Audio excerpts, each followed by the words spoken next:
بسم اللہ الرحمن الرحیم۔ حضرت خضر علیہ السلام نے 400 درہم میں خود کو فروخت کر دیا۔ حافظ ابو نعیم اصفہانی رحمۃ اللہ علیہ فرماتے ہیں کہ آن حضرت صلی اللہ علیہ وآلہ وسلم نے اپنے صحابہ کرام سے ارشاد فرمایا، کیا میں تمہیں حضرت خضر علیہ السلام کے بارے میں نہ بتاؤں؟ صحابہ رضی اللہ رضوان علیہ السلام نے عرض کیا، یا رسول اللہ صلی اللہ علیہ وسلم ضرور بتلائیے۔ آپ نے فرمایا، ایک دن حضرت خضر علیہ السلام بنی اسرائیل کے ایک بازار میں جا رہے تھے کہ ایک مکاتب غلام نے دیکھ لیا اور کہا، مجھے خیرات دیجیے، اللہ تعالیٰ آپ کو برکت دے۔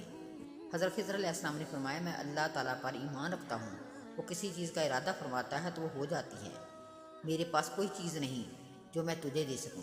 فقیر نے کہا، میں نے اللہ کے واسطے سے سوال کیا ہے، آپ مجھے خیرات نہیں دے رہے، حالانکہ میں آپ کے چہرے پر میں آسمانوں کی وسعتوں کو دکھ رہا ہوں اور آپ سے برکت کی امید لیے ہوئے ہوں۔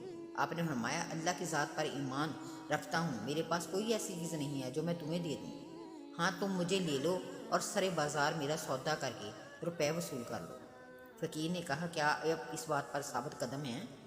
فرمایا، ہاں میں سچ کہتا ہوں، تو نے عظیم ذات کا سوال کیا ہے، مجھے اللہ کا واسطہ دیا ہے، لہٰذا میں تجھے محروم نہیں کروں گا، مجھے فروخت کر دو۔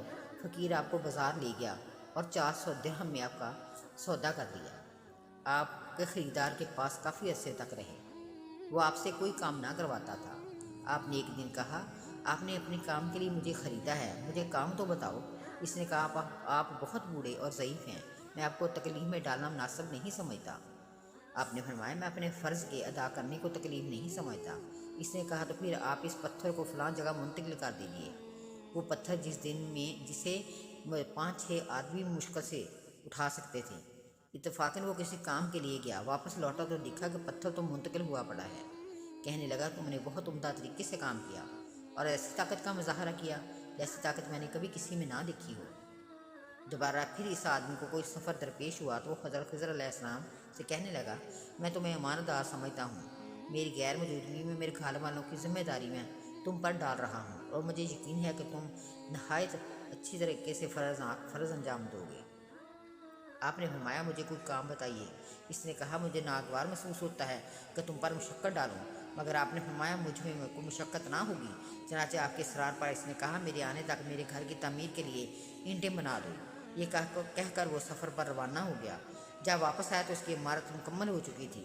یہ دیکھ کر اس سے نہ رہا گیا اور پوچھا، میں آپ کو خدا کا واسطہ دے کر پوچھتا ہوں کہ آپ کا راستہ اور معاملہ کیا ہے؟ آپ نے فرمایا، تم نے مجھ سے خدا کا واسطہ دے کر پوچھا ہے اور خدا کے واسطے سے مجھے غلام بنایا ہے۔ میں تمہیں بتا دیتا ہوں کہ میں خضر علیہ السلام ہوں، جس کے بارے میں تم نے سن رکھا ہوگا کہ ایک مرتبہ ایک فقیر نے مجھ سے خیرات مانگی تو میرے پاس اسے دینے کو کچھ نہ تھا۔ اس نے اللہ کے نام پر مجھ سے سوال کیا، میں نے خود کو اس کے سپرد کر دیا، اس نے مجھے فروخت کر دیا۔ اور میں تمہیں بتاتا ہوں کہ جس شخص نے اللہ کے نام پر سوال کیا تھا اور وہ قدرت رکھنے کے باوجود سائل کو ہاتھ لوٹا دے تو قیامت کے دن میں میدان حشر میں ایسے کھڑا ہوگا کہ اس کے بدن پر نہ گوشت ہوگا نہ ہڈیاں کہ جن سے آواز آ سکے۔ اس آدمی نے کہا، ہے پیغمبر خدا، اللہ کی قسم میں نے لا علمی میں آپ پر باری مشقت ڈالا، مگر آپ نے فرمایا کوئی مذاکرہ نہیں، آپ نے بہت اچھا کیا اور ثواب کمایا۔ اس نے کہا، ہے پیغمبر خدا، میرے ماں باپ آپ پر قربان ہوں، میرے اہل خانہ اور مال کے متعلق جو فیصلہ چاہیں فرما دیں، میں آپ کو اختیار دیتا ہوں اور آپ کا راستہ چھوڑے دیتا ہوں۔ آپ نے فرمایا، میں چاہتا ہوں کہ تم مجھے آزاد کر دو تاکہ میں اپنے رب کی عبادت کر سکوں۔ تب اس نے آپ کو آزاد کر دیا۔ آپ نے فرمایا، تمام تعریفیں اللہ کے لیے ہیں کہ جس نے مجھے غلامی میں ڈالا اور پھر اسی میں سے مجھے غلامی سے نجات عطا فرمائی۔